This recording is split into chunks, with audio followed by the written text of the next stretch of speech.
এখানে সংখ্যা প্রকাশ করা হয়েছে যে 6.5%-এর মধ্যে আগামী বছর শেষ নাগাদ মূল্যস্ফীতি কমবে কিনা। আমি ব্যক্তিগতভাবে মনে করি আরো বেশি কমা উচিত।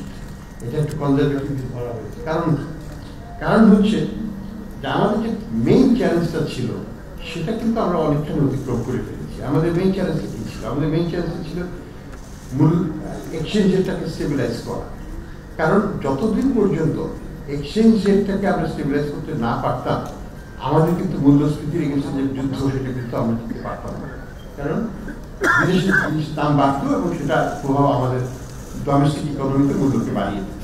এখন যেহেতু গত 7-8 মাস ধরে এক্সচেঞ্জ রেটটা মোটামুটি 122-123-এ আছে, আমাদের একটা স্বস্তি আসছে এবং এইটিকে বাজারে ভিত্তিতে ছেড়ে দেওয়ার পরেও এটা স্টেবল হওয়াতে আমাদের একটা আস্থা এসেছে যে মূল্যস্ফীতি একটা ভালো দিকেই যাচ্ছে। আমরা যদি আমাদের এটা দেখি, এক্সপিরিয়েন্সটা দেখি, খাদ্য মূল্যস্ফীতি ছিল 14.5%, এটা এখন 8%-এর একটু উপরে।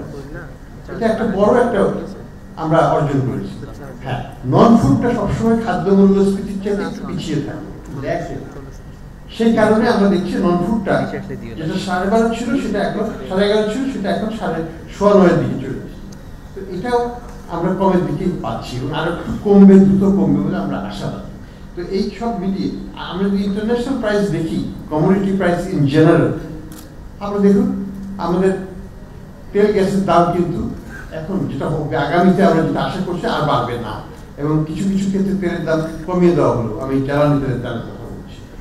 ফলে সেটা একটা পজিটিভ ইম্প্যাক্ট করবে। বিশ্ববাজারে জ্বালানি তেলের দাম আরো বেশি কমেছে, আমাদের খাদ্যপণ্যের দাম বিশ্ববাজারে কমছে, সেটার একটা প্রভাব আমাদের এখানে পড়বে।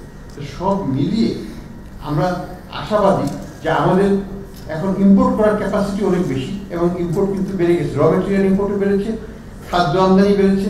গতবারের রোজাতে আপনি দেখুন কোনো পরিবর্তন হচ্ছে কিনা, এই রোজাতেও আপনি দেখুন কোনো পরিবর্তন, এই ঈদেও দেখুন কোনো পরিবর্তন হচ্ছে কিনা।